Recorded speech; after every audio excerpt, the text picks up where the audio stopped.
I'm Jerry Wiles. I'm President Emeritus of Living Water International, and I also serve as the North America Regional Director of the International Orality Network. That word orality is new in many circles, but here with the conference on honor and shame, we're talking about honor, shame, the gospel, and the orality movement with the workshop I'm leading. So the orality movement is really amazing what's happened over the past 40 years, but especially over the past 15 years since the formation of the International Orality Network.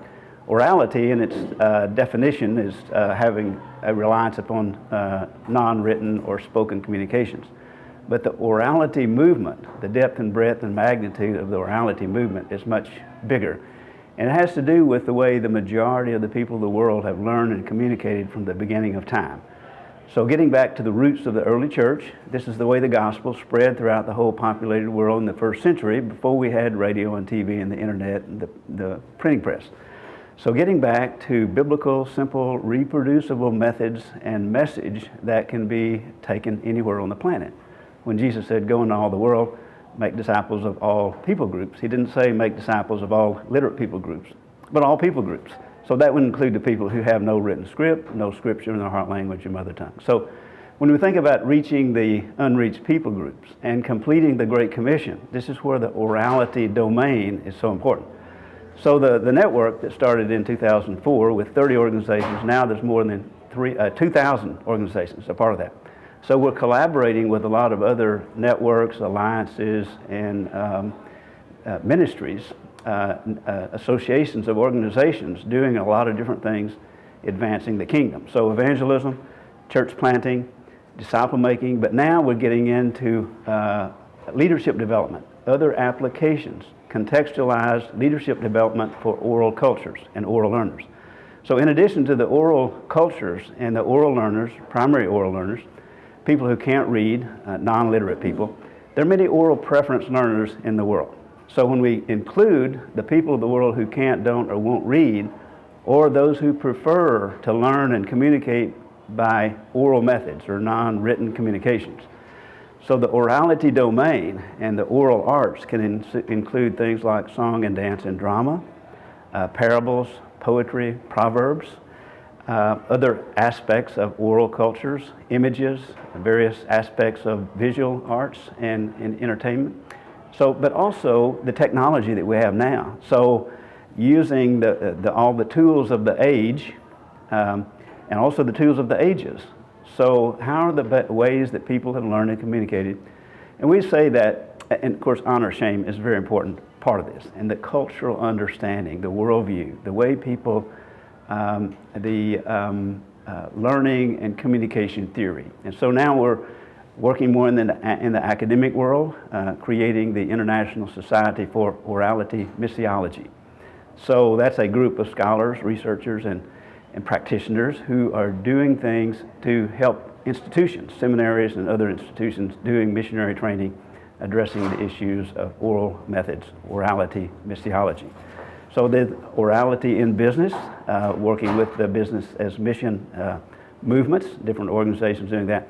So the applications as we're on this journey, and now for years the United Nations told us that 70 to 80% of the people of the world were literate. Well, even they admitted that the research was flawed because each country had their own way of defining, measuring, and reporting the aspect of literacy. It is true that 80 or 90% or 70 or 80% of the world can read something, but comprehension is the important thing. Can they read, comprehend, and reproduce the message? So with better understanding and statistics now, we know that roughly 5.7 billion people on the planet today would be oral learners by necessity or by preference. So we include these oral preference learners. And what we can learn from the rapidly reproducing church planting, disciple making movements in the global south and other parts of the world, and what we learn from the New Testament, of course, getting back to the simple, biblical, reproducible methods and message. We've got a powerful movement here, and now so is the collaborating and the cross-pollination with other movements. So the honor shame is a very important part of this, but also working with organizations like Christian Leadership Alliance, working with Mission America Coalition, U.S. Lausanne Committee, and many other associations and networks. So as we take our learning, and we've been on this journey long enough now that we have a little bit of experience, we can take impact stories and we can document how it's working. So people want to know, is it working? How do we know it's working? So we'll have a better way of monitoring and evaluation, impact stories, and then multiple applications. So as we are cross-pollinating with the academic world, taking the best practices or most fruitful practices from the field.